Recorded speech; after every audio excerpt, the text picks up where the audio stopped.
করছো, আলেমদেরকে ধরতেছো, মুসল্লিদেরকে ধরে ধরে জেলে ঢুকাচ্ছ।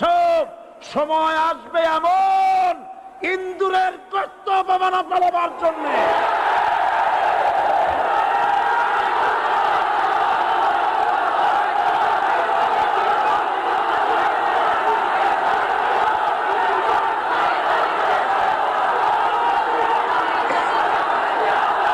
আবু জাহেলের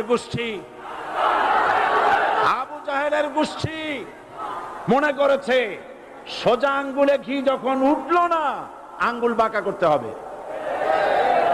শুরু হয়ে গেল অত্যাচার, শুরু হয়েছে না?